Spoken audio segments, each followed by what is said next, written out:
The haunting melody drifted through the weathered cabin like a ghost, stopping Declan McGregor in his tracks. He'd been tracking a stray heifer for the better part of the afternoon, when the sound, so unexpected in this remote stretch of Wyoming territory, had drawn him toward the small homestead tucked against the foothills. Declan had expected to find someone, certainly, but not this. A woman with copper hair falling loose around her shoulders, sitting beside an empty wooden cradle, singing a lullaby to nothing but shadows and memories. Emma Sullivan didn't hear the creak of the porch boards or sense the stranger's presence until his shadow fell across the doorway. She startled, hands instinctively moving to protect the empty cradle, eyes wild with fear until they settled on him, tall and trail-worn, hat in hand, embarrassment written across his sun-browned face. "Beg pardon, madam," Declan said, his voice rough from disuse. "Door was open and I heard." He trailed off, unable to finish the thought without drawing attention to what he'd witnessed. Emma stood quickly, smoothing her simple calico dress. "What business do you have here, mister?" Her voice was stronger than her slight frame suggested, though Declan could see the redness around her eyes, the hollow look of someone carrying grief. "Lost track of a heifer," he explained, gesturing vaguely toward the hills. "Ranch is half a day's ride south. Saw your cabin and thought to ask if you'd spotted her." He paused, then added, "Name's Declan McGregor." "Well, Mr. McGregor, I haven't seen any stray cattle." Emma stepped in front of the cradle as if to shield it from his view, "and I'd appreciate if you'd be on your way." Declan nodded, turning to leave, but hesitated when he spotted the state of the homestead. The garden was overgrown, the woodpile dangerously low. It was 1876, nearly spring, but Wyoming nights still carried winter's bite. Whoever had built this place, her husband, he presumed, was clearly gone. "Madam," he said carefully, "I don't mean to impose, but your wood won't last another week. If you'd permit me, I could chop some before I head back." Emma's first instinct was to refuse. Since losing both her husband, Thomas, and their infant daughter, Sarah, 3 months ago, to a fever that had swept through the settlement, she'd grown suspicious of kindness, knowing how quickly it could turn to pity or something worse. But practicality won out. She couldn't chop enough wood herself, and nights were still bitterly cold. "Very well," she said stiffly. "The axe is by the shed." For 2 hours, Declan worked steadily, the rhythmic thunk of the axe filling the afternoon air. Emma watched from the window, a shawl wrapped around her shoulders, wondering what manner of cowboy stopped his work to chop wood for a stranger. When he finished, stacking enough wood to last weeks, she felt compelled to offer something in return. "I've stew on the stove," she said when he approached the door again. "Least I can do is offer you supper before you ride." Declan removed his hat again, revealing dark hair in need of a trim. "That's mighty kind, Mrs. Sullivan," she supplied. "Emma Sullivan, Mrs. Sullivan." He nodded, his blue eyes holding hers for a moment longer than necessary. They ate in relative silence, the stew simple but hearty. Declan respected her quiet demeanor, asking no questions about the empty cradle or the absence of a husband. Instead, he spoke of practical matters: the coming spring, the condition of her roof, which he noted needed patching before the rainy season, the likelihood of wolves in the area. Only when he was preparing to leave did Emma finally speak of what he'd witnessed upon arriving. "My daughter," she said, standing by the door as he settled his hat on his head. "She was 4 months old when the fever took her, and my husband too." Declan's expression softened with genuine sympathy. "I'm sorry, Mrs. Sullivan, losing family. There's no harder thing in this world." Emma looked away, unwilling to accept comfort. "The singing helps sometimes. Foolish, I know." "No, madam," Declan said quietly. "Not foolish at all." He left as the sun was setting, promising to check on her when he rode this way again. Emma watched him go, telling herself she wouldn't look for his return. Life had taught her the danger of expectations. But 2 weeks later, Declan appeared again, this time with tools to fix her roof and a small crate of supplies: coffee, sugar, ammunition for the rifle she kept by the door. He said nothing of the cradle, which she'd moved from the main room to the small bedroom, but she caught him glancing toward where it had been. "I don't need charity, Mr. McGregor," she said firmly as he hammered down loose shingles. "Not offering any," he replied without looking up. "Just being neighborly." "We're hardly neighbors. Your ranch is half a day's ride." Declan paused, wiping sweat from his brow despite the cool spring air. "Out here, Mrs. Sullivan, half a day makes us next door." His visits became a strange regularity. Every fortnight or so he'd appear, always with some practical purpose. He mended her chicken coop, helped clear the garden for planting, brought news from town. Emma found herself looking forward to these visits, though she tried to deny it even to herself. On his fourth visit, as they sat on her porch drinking coffee after he'd helped her plant rows of vegetables, Declan finally asked about her past. "How'd you come to be out here alone, if you don't mind my asking?" Emma considered deflecting the question, but something about the straightforward way he'd asked without pity or judgment made her answer honestly. "Thomas and I came west from Pennsylvania 3 years ago. He had dreams of ranching, but we only managed to acquire this small parcel. He worked for the larger spreads while building our place. We were making do." She paused, fingers tightening around her cup. "Then last winter, Sarah was born. She was such a quiet baby, hardly ever cried. The joy of our lives." Declan remained silent, giving her space to continue or stop as she wished. "The fever came through in January.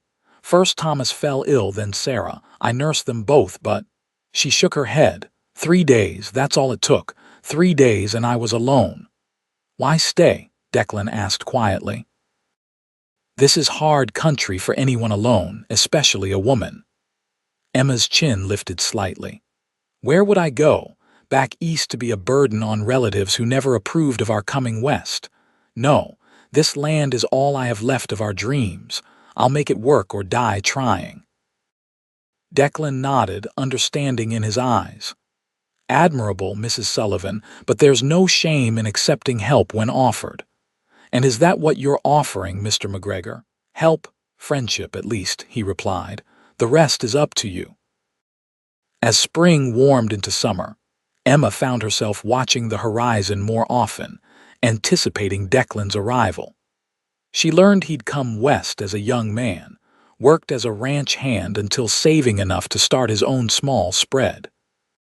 He employed 4 hands now, running several hundred head of cattle, modest by Wyoming standards but successful enough. "Why aren't you married?" she asked him directly one evening as they sat shelling peas from her garden. The question surprised even her. She'd grown unaccustomed to social niceties during her months of isolation. Declan's hand stilled momentarily. "Never found the right woman, I suppose. Or when I did, circumstances weren't right. And now?" His eyes met hers, something unspoken passing between them. "Now I'm 34 years old, set in my ways. Most women want a younger man, less rough around the edges." Emma looked down at the peas in her lap. "Age and roughness are poor measures of a man's worth."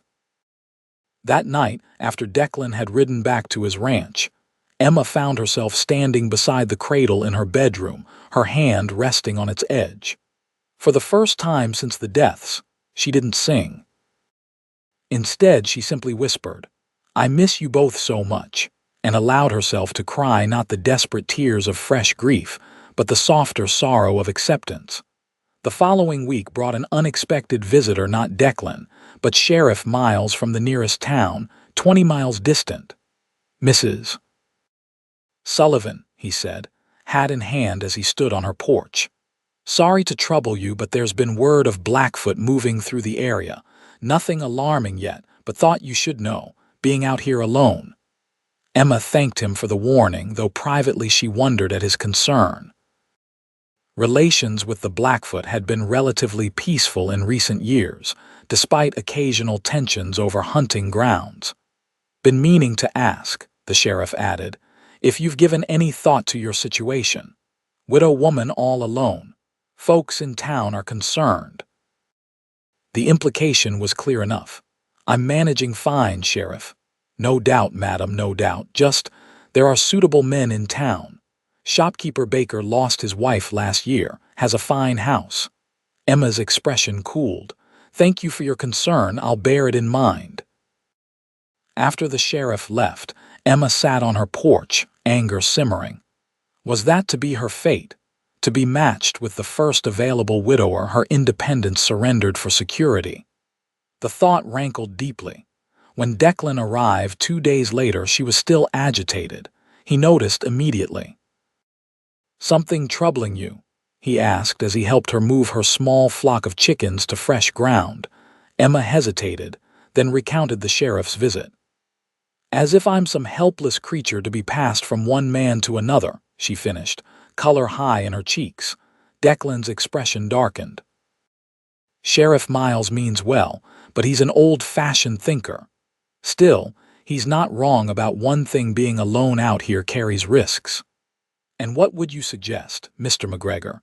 That I marry Shopkeeper Baker for his fine house?"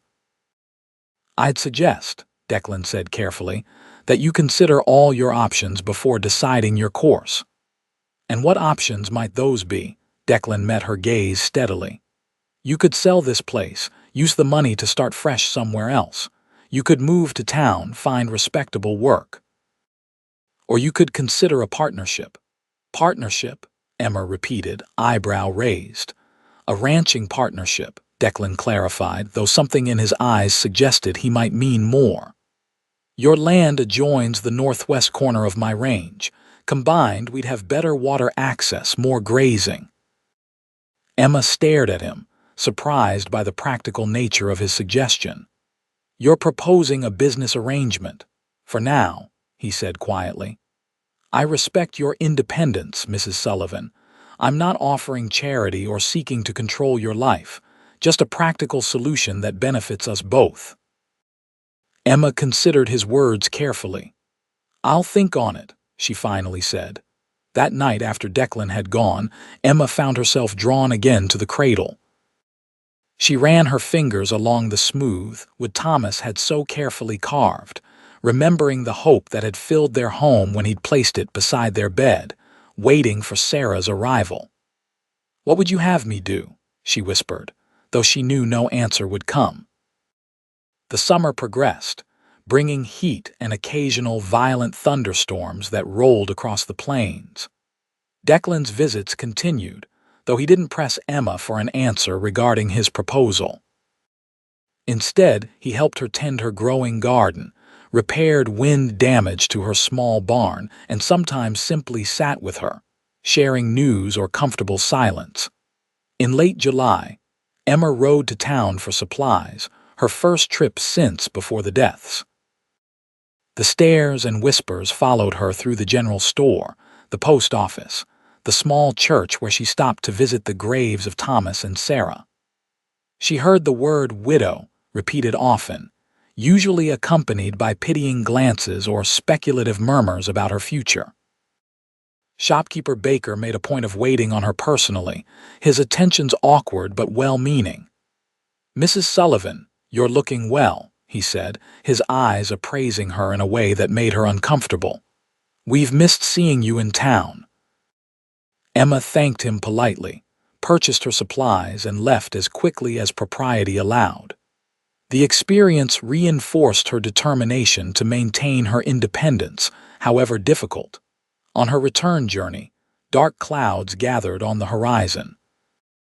Emma urged her horse faster, hoping to reach home before the storm broke, but the downpour caught her halfway. Lightning split the sky, thunder booming almost simultaneously, sending her horse into a panic. The animal reared, throwing Emma to the ground before bolting toward home. Dazed and soaked, Emma pulled herself to her feet. Nothing seemed broken, but pain shot through her ankle when she tried to put weight on it. The storm intensified, rain coming down in blinding sheets. With no choice, she began limping toward home, using a broken branch as a makeshift crutch. She had covered perhaps a mile when she heard hoofbeats approaching. Through the curtain of rain, she made out a familiar silhouette Declan, riding hard, leading her runaway horse behind him. "Emma," he called, using her given name for the first time.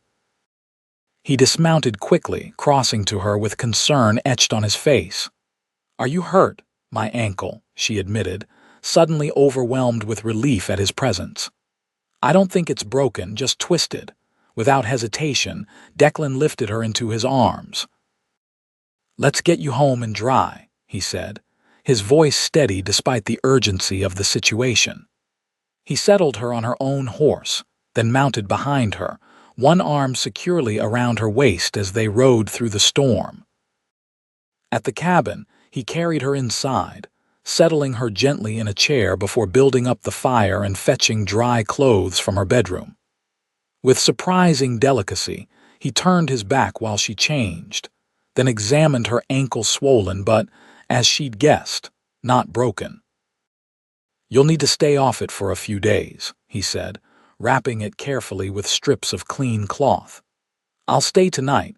Make sure you have everything you need before I head back tomorrow." Emma wanted to protest, to insist she could manage alone, but the pain and exhaustion overcame her pride. "Thank you," she said simply. That night, as rain continued to pound the roof, Declan slept on a pallet by the fire while Emma took her bed. Despite the impropriety of their arrangement, she felt safer than she had in months. In the gray dawn, she woke to find Declan already up, coffee brewing on the stove. He'd changed into dry clothes from his saddlebag, and the domesticity of the scene struck her with unexpected force how natural it felt to have him moving about her kitchen, how much she'd come to rely on his steady presence in her life. "How's the ankle?" he asked, bringing her a cup of coffee. "Better," Emma replied, though in truth it still throbbed painfully. Declan studied her face, clearly unconvinced. "I'll need to head back to check on things at the ranch, but I'll return this evening. Will you be all right until then?" Emma nodded, touched by his concern. "I've managed worse." He hesitated, then added quietly, "I've been thinking about our discussion, the partnership. There's no rush for your answer, but I want you to know my offer stands." Before she could respond, he was gone, leaving Emma to contemplate the changing nature of their relationship and the decision that now loomed before her. True to his word, Declan returned that evening with more supplies and news that he'd arranged for one of his ranch hands to cover his duties for a few days, so he could help Emma while she recovered. Despite her initial protests, she found herself grateful for his presence as her injury made even simple tasks difficult. On the third evening of his stay, as they sat on the porch watching the sunset paint the prairie in gold and crimson, Emma finally addressed what had been growing between them. "Why are you doing all this, Declan?" she asked softly. "The truth, please." Declan was silent for a long moment, his gaze fixed on the distant horizon. "When I first saw you," he finally said, "singing to that empty cradle, something inside me broke and mended all at once. I recognized your grief because I've carried my own." He turned to face her, his expression open and vulnerable. "My wife and son died in childbirth 12 years ago. I was young, barely 22, thought I'd never survive it." Emma's breath caught. "You never mentioned." "Some wounds are too deep for casual conversation," he said. "But watching you these past months, your strength, your determination to survive despite everything, it's awakened something in me I thought was long dead." "And what is that?" Emma asked, her voice barely above a whisper. "Hope," Declan answered simply. "The hope that maybe two broken people might find wholeness together." He paused, measuring his next words carefully. "I'm not proposing marriage, Emma, not yet. That would be too soon for both of us. But I am proposing a future where neither of us has to face the nights alone." Emma looked down at her hands, emotion tightening her throat. I still miss them, she admitted. Every day. As do I, Declan replied. That never fully goes away. But there comes a time when grief makes room for joy again, if we let it. That night, Emma lay awake long after Declan had returned to his pallet by the fire. His words echoed in her mind, particularly one phrase: a future where neither of us has to face the nights alone. The prospect both frightened and comforted her. Could she open herself to such vulnerability again, knowing how swiftly happiness could be snatched away? In the quiet darkness, she found herself drawn once more to Sarah's cradle. Placing her hand on the smooth wood, she whispered, "Would you mind, little one, if your mama found happiness again?" The question hung in the silence, unanswerable yet somehow answered in the peace that settled over her heart. By the 5th day, Emma's ankle had improved enough that she could move around the cabin with minimal discomfort. Declan prepared to return to his ranch, though reluctantly. "I'll be back in 3 days," he promised as he saddled his horse. "Sooner if you need anything." Emma nodded, already missing his presence though he hadn't yet left. "Declan," she said hesitantly, "I've been thinking about your offer, the partnership." He turned to her, expression cautiously hopeful. "I'm not ready to leave this place," she continued. "It still holds too many memories. But perhaps we could start with something smaller. You mentioned my land has better water access for your herd." "It does," Declan confirmed. "The creek that runs through your property would save my cattle a 5-mile journey to water during the dry months." "Then let's begin there," Emma suggested. "You can graze your cattle here when needed in exchange for help maintaining the property. A trial of sorts." Declan's face broke into a rare, full smile. "A fair arrangement, Mrs. Sullivan, and perhaps in time we might discuss expanding our partnership." The warmth in his eyes made her blush. "Perhaps," she agreed softly. As summer gave way to autumn, their arrangement evolved naturally. Declan's visits became more frequent, and Emma found herself making excuses to ride to his ranch to deliver fresh, baked bread, or discuss which sections of her land might best serve his herd. His 4 ranch hands grew accustomed to seeing her, treating her with a respectful deference that suggested they understood she was becoming important to their boss. In late September, Declan invited Emma to join him for the fall cattle drive to the railroad at Cheyenne. It would mean several days away from her homestead, traveling with a group of men through occasionally dangerous territory.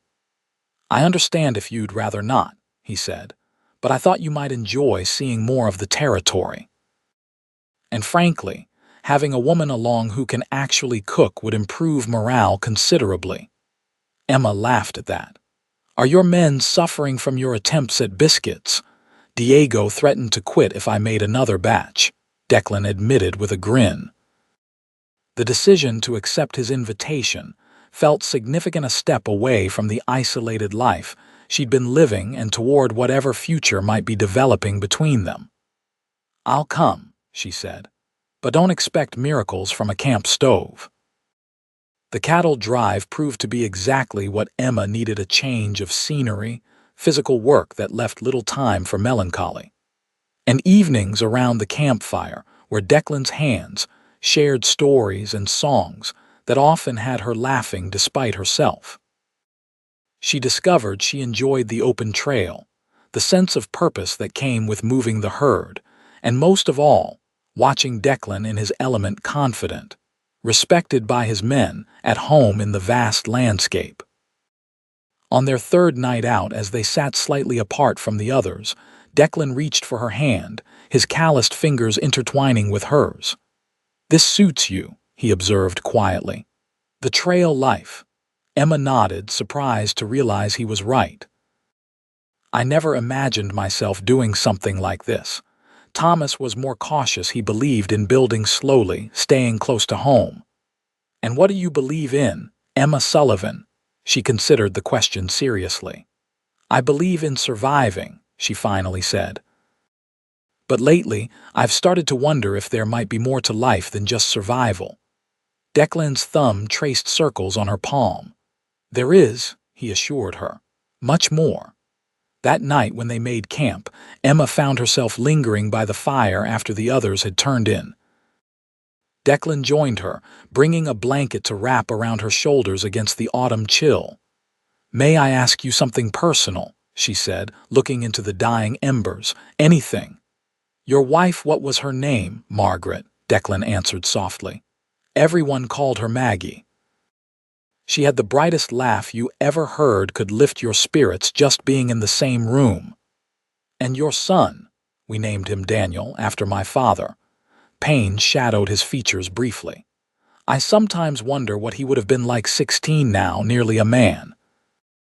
Emma leaned against him slightly, offering silent comfort. "Do you still talk to them?" she asked. "In your mind, I mean." Declan nodded. "Less often now than in the early years, but yes, especially when something important happens." He paused, then added, "I told them about you." Emma looked up at him, surprised. "What did you say?" "That I'd found someone who understands loss but isn't defined by it. Someone strong and beautiful who makes me think about tomorrows again."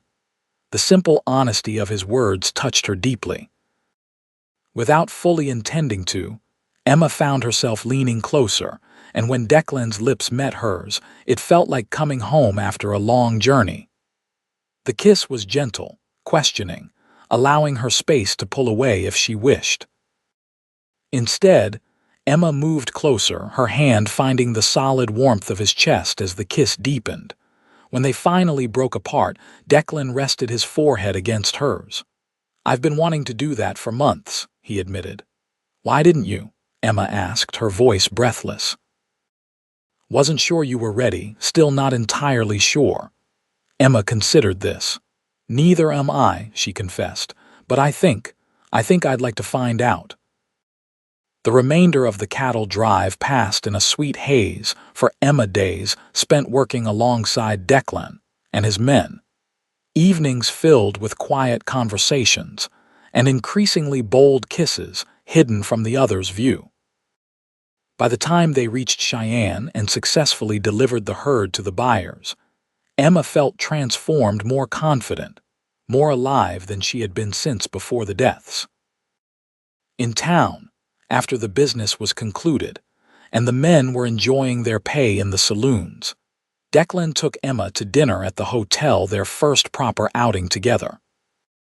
She'd worn her best dress, a dark blue calico that brought out the amber flecks in her green eyes, and Declan had clearly made an effort as well. His usual work clothes replaced by a clean shirt and vest, his dark hair slicked back. "You look beautiful," he told her as they were seated, his admiration evident in his gaze. Emma blushed, unaccustomed to such attention. "You clean up rather well yourself, Mr. McGregor." Their meal was simple but well prepared, a welcome change from trail food. As they lingered over coffee, Declan reached across the table to take her hand. "Emma," he began, his expression serious, "these past months have been the happiest I've known in years. Being with you, it's awakened parts of me I thought were long dead." Her heart quickened at his words. "It's been the same for me," she admitted. "I don't want to rush you," Declan continued, "but I also want to be clear about my intentions. I care for you deeply. More than that, I love you." The declaration hung between them, momentous and fragile. Emma's breath caught in her throat. "You don't need to say anything now," he added quickly. "I just wanted you to know where I stand, where I hope we might be heading." Emma squeezed his hand. "I care for you too, Declan, more than I thought possible after Thomas. But love, that's a word I need to be certain of before I speak it." "I understand," he assured her. "Take whatever time you need. I'm not going anywhere." Their return journey to Emma's homestead was taken at a leisurely pace, just the two of them riding side by side across the vast Wyoming landscape. They talked of practical matters, winter preparations for both properties, improvements Declan suggested for her small barn, the possibility of increasing her chicken flock in the spring. As they crested the final rise before her cabin came into view, Emma reined her horse to a stop, gazing down at the small homestead nestled against the hills. "It looks different somehow," she observed. "Smaller, perhaps?" Declan nodded. "Perspective changes things. After seeing more of the territory, your own corner of it looks different. Is that what's happened between us as well? A change in perspective?" "Perhaps," Declan allowed.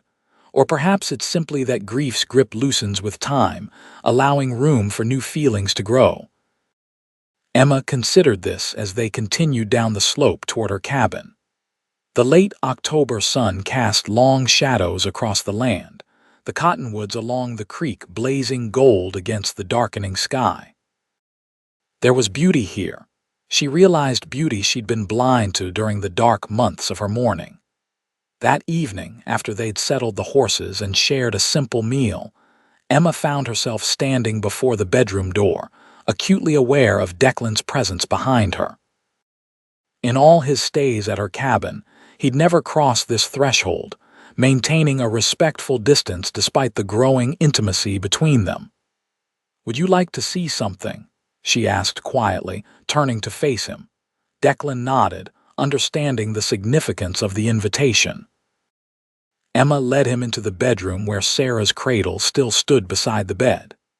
In the months since Declan had first found her singing to it, she'd made small changes, a fresh blanket folded inside, a small carved wooden horse that Declan had made placed near the pillow. "I've been thinking," Emma said, her hand resting on the cradle's edge. "Perhaps it's time to put this away, not to forget but to make room." Declan moved to stand beside her, his arm slipping around her waist. "Are you sure?" Emma nodded, tears welling despite her resolve. "Sarah will always be my daughter, Thomas always my husband. But they're gone and I'm still here, still living." Declan pressed a kiss to her temple. "We can store it carefully, in case it's needed again someday." The implication of his words hung in the air between them, a possibility Emma had not allowed herself to consider until now. "Someday," she echoed softly. Together they carefully moved the cradle to the small storage room off the kitchen, wrapping it in a clean sheet to protect it from dust. The action felt ceremonial, a conscious step from one chapter of life into another. When they returned to the main room, Emma faced Declan with new determination. "I'd like you to stay tonight," she said quietly. "Not on the floor." Declan's expression grew serious. "Emma, are you certain?" "I don't want you to feel rushed," or she silenced him with a kiss, pouring into it all the complicated emotions of the past month's grief and healing, loneliness and connection, endings and beginnings. When they broke apart, both breathing heavily, she whispered, "I'm certain." That night, in the darkness of her bedroom, Emma discovered that physical love could be a kind of healing, a reclaiming of life and hope in the face of death's shadow. Declan's hands and lips were gentle, reverent, his patience infinite as he helped her rediscover sensations long forgotten. And when they finally joined, moving together in the ancient rhythm, Emma felt something break free within her, not the bonds of memory or loyalty to Thomas, but the paralysis of grief that had kept her frozen in place for so long. Afterward, lying in Declan's arms as moonlight spilled through the window, Emma finally spoke the words she'd been holding back. "I love you," she whispered against his chest. "I wasn't sure I could ever say that again, but I do." Declan's arms tightened around her. "I love you too, Emma Sullivan. More than I have words to express." As autumn deepened toward winter, Declan and Emma fell into a new rhythm. He spent most nights at her cabin, riding to his ranch during the days to oversee operations. They began making plans, practical ones at first, about combining resources, then gradually more personal ones about their future together. In early December, with the first heavy snow blanketing the land, Declan broached the subject that had been on both their minds. "Emma," he said as they sat before the fire, his arm around her shoulders, "I've been thinking about our situation." She smiled, looking up at him. "Which aspect of our situation might that be?" "The improper one," he replied with a matching smile. "The fact that I'm practically living here without the benefit of marriage. Your reputation," Emma laughed softly. "My reputation was already in tatters the moment you started spending nights here, Declan McGregor. Besides, who's to know or care out here?" "I care," he said seriously. "Not about gossip, but about doing right by you, about making official what we both already know to be true." Emma's heart quickened. "Are you proposing, Cowboy?" "Inelegantly, it seems," Declan admitted with a rueful smile. "I had planned something more romantic." "This is perfect," Emma assured him, turning to face him fully. "And my answer is yes. Of course it's yes." Declan kissed her then, a kiss full of promise and future. When they separated, he reached into his pocket and pulled out a small velvet pouch. "I've been carrying this for weeks, waiting for the right moment," he explained, tipping a ring into his palm, a simple gold band set with a small pearl. "It was my mother's. I'd be honored if you'd wear it." Emma extended her trembling hand, watching as he slipped the ring onto her finger. It fit perfectly, as if meant for her all along. "When?" she asked. "When should we marry?" "Christmas is coming," Declan suggested. "We could ride into town, find the preacher. Start the new year as husband and wife." Emma nodded, suddenly overwhelmed by the reality of this new beginning. "Yes," she agreed. "Christmas would be perfect." 2 weeks later, on a crisp, clear Christmas Eve, Emma Sullivan became Emma McGregor in a simple ceremony at the small church in town. She wore a new dress of deep green wool, ordered specially from the general store, with sprigs of holly pinned to her copper hair. Declan looked handsome and slightly uncomfortable in a proper suit, his usually wind-tousled hair tamed for the occasion. The service was brief, attended only by Declan's 4 ranch hands and a few curious townspeople who had heard about the widow Sullivan finally remarrying. Sheriff Miles was present, offering genuine congratulations despite his earlier attempts at matchmaking. Even shopkeeper Baker attended, presenting them with a fine woolen blanket as a wedding gift. That evening, in the privacy of the hotel room Declan had reserved for their wedding night, Emma sat at the small vanity, removing the pins from her hair as Declan watched from the bed. "Happy, Mrs. McGregor?" he asked, the new name still sounding wonderful to both their ears. "Happier than I thought possible a year ago," she answered truthfully, moving to join him. "Though I still feel them sometimes, Thomas and Sarah, not as ghosts exactly, but as blessings, as if they somehow led me to you." Declan pulled her close. "I feel the same about Maggie and Daniel. They'll always be part of us, part of our story." "Our story," Emma repeated, liking the sound of it. "Which is really just beginning, isn't it?" "It is," Declan agreed, his hands already working at the buttons of her dress. "And I intend to make it a very long and happy one." Spring came early to Wyoming Territory in 1877, the snow melting to reveal tender green shoots pushing through the soil. Emma stood on the porch of what was now their shared home, watching as Declan and his men drove a small herd of cattle toward the creek that ran through their combined property. In the months since their Christmas wedding, they had worked tirelessly to join their operations. Emma's homestead, with its sturdy cabin and good water access, had become their primary residence, while Declan's more distant ranch served as the main base for the cattle operation.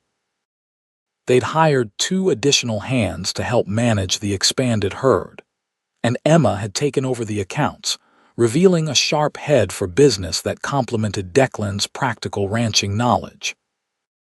As she watched Declan ride toward her, his figure straight and proud in the saddle, Emma placed a hand unconsciously over her still flat stomach. She hadn't told him yet about the child growing within her, wanted to be certain before raising hopes that might be dashed. But 3 months without her monthly courses and the telltale morning sickness had convinced her. By winter, They would be 3 instead of 2. Declan dismounted near the porch, removing his hat as he climbed the steps to greet her with a kiss. "Creeks running high with the melt," he reported. "Good sign for summer grazing." Emma nodded, savoring the normalcy of such conversations, the simple pleasure of shared work and purpose. "Dinner's nearly ready," she told him, "but first, I have something to show you." Curious, Declan followed her into the house and toward the small room they used for storage. Emma opened the door, revealing the cradle Sarah's cradle now brought out from its wrappings and placed in the center of the floor. Fresh bedding lined its interior, and the small wooden horse Declan had carved sat on a newly constructed shelf nearby.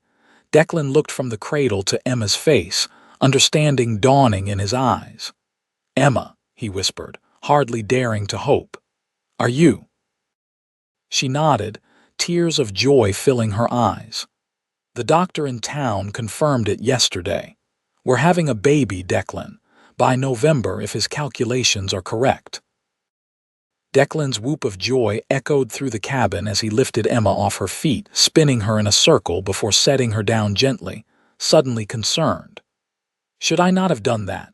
Will it harm the baby?" Emma laughed, radiant with happiness. "The baby and I are fine." "Strong as can be," the doctor said. Declan knelt then, pressing his ear to her stomach as if he might hear the tiny life within, though it was far too early. "Hello in there," he murmured. "Your papa can't wait to meet you." The tender moment was interrupted by a knock at the door. Diego, Declan's foreman, with a question about the herd. As Declan stepped outside to address the matter, Emma remained in the small room, her hand resting on the cradle that had once held her firstborn and would soon cradle another child. "You see, Sarah," she whispered, "your cradle will be filled again, just as my heart has been." The months of Emma's pregnancy passed in a blur of activity.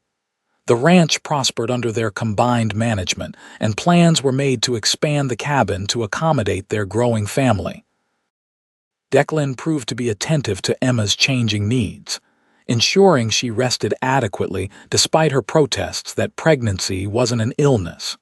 By late summer, Emma's condition was obvious to all, her slender frame now curved with the pronounced swell of their child. Declan took to speaking to her belly each night, sharing the day's events or singing softly, a habit that never failed to make Emma smile, remembering how he had first found her singing to an empty cradle. "What do you think of Daniel for a boy?" Declan asked one evening as they sat on the porch watching the sunset. "After my father and son." Emma considered it, her hand resting on her belly where the baby kicked vigorously. "Daniel Thomas McGregor," she suggested, "honoring both our pasts." Declan nodded, clearly moved by the suggestion. "And if it's a girl, Margaret Sarah," Emma replied without hesitation. "Maggie for short." Declan kissed her then, a kiss full of gratitude and love. "You are extraordinary, Emma McGregor." As her time grew near, Emma found herself increasingly drawn to the small room they had prepared for the baby. The cradle sat ready, surrounded now by other furnishings, a rocking chair Declan had commissioned from a craftsman in town, a chest of drawers for the baby's clothes, soft blankets and tiny garments Emma had sewn during the quiet evenings of her confinement. One afternoon in early November, as the first snow flurries danced outside the windows, Emma felt the initial pains begin gentle at first, then gradually intensifying. Declan had ridden to town for supplies but was expected back by evening. Emma paced the cabin, counting the minutes between contractions, trying to remain calm despite the memory of Sarah's birth and its aftermath. When Declan returned, he found Emma leaning against the table, breathing heavily through a contraction. His reaction was immediate, sending Diego to fetch the midwife from the nearest neighboring ranch while he helped Emma to their bed. "Everything will be fine," he assured her, though she could see the fear behind his confidence. "Mrs. Thornton is the best midwife in the territory." She's delivered dozens of healthy babies. Emma nodded, gripping his hand as another pain washed over her. "Talk to me," she gasped when it had passed. "Distract me." So Declan talked about the cattle, about his plans for spring planting, about the new colt born to their best mare the previous week. He spoke steadily, his deep voice a lifeline Emma clung to as the labor intensified. Mrs. Thornton arrived just as darkness fell, her capable presence bringing calm to the tense atmosphere. She examined Emma efficiently, nodding with satisfaction. "Progressing nicely," she declared. "This isn't your first child," Emma shook her head, pain momentarily preventing speech. "Then you know what to expect," the midwife continued practically. "I suspect we'll have a new little McGregor before midnight." She was right.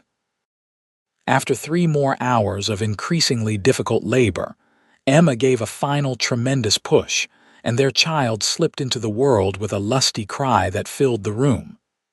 "A girl," Mrs. Thornton announced, quickly wiping the baby clean and placing her on Emma's chest. "A beautiful, healthy girl." Emma gazed down at the tiny red face, the shock of dark hair so like Declan's, and felt her heart expand impossibly further. "Margaret Sarah," she whispered. "Our Maggie." Declan, who had remained by her side throughout, reached out a trembling finger to touch his daughter's cheek. "She's perfect," he breathed, tears streaming unashamedly down his face. "Absolutely perfect." Later, after Mrs. Thornton had departed and Emma had been made comfortable, Declan brought the cradle into their bedroom, placing it beside their bed just as Thomas had once done. With infinite gentleness, he lifted little Maggie from Emma's arms and laid her in the cradle, tucking the soft blanket around her tiny form. "There," he said softly, "right where she belongs." Emma watched him, exhausted but profoundly content. "We filled it again," she murmured, remembering his words from that first day, words spoken in compassion that had somehow become prophecy. Declan sat beside her on the bed, taking her hand in his. "In more ways than one," he agreed. "The cradle, yes, but also our hearts, our home, our future." Emma smiled, sleep already pulling at her. "Sing to her," she requested, "like you heard me do that first day." So Declan sang a gentle lullaby about prairie skies and faithful love while Emma drifted to sleep, and their daughter slumbered peacefully in the cradle that connected past to present, grief to joy, ending to beginning outside. Snow began to fall in earnest, blanketing the land in pristine white. But inside the McGregor home, warmth reigned, the warmth of family forged through loss and love, the warmth of promises made and kept, the warmth of a future as vast and promising as the Wyoming sky. And in years to come, when the cradle held their second child, and later their third, Emma and Declan would sometimes speak of how they had found each other, a broken-hearted woman singing to an empty cradle, a lonely cowboy who recognized her pain because he carried his own, and the simple, powerful promise that had begun their healing. We can fill it again. For they had filled it again not just with children, but with hope, with courage, with the quiet, enduring love that grows stronger for having known sorrow's touch. And in doing so, they had created something neither could have imagined in their darkest days, a family built on understanding, a love deepened by shared grief, and a future rich with possibilities they would explore together, side by side, beneath the endless western sky.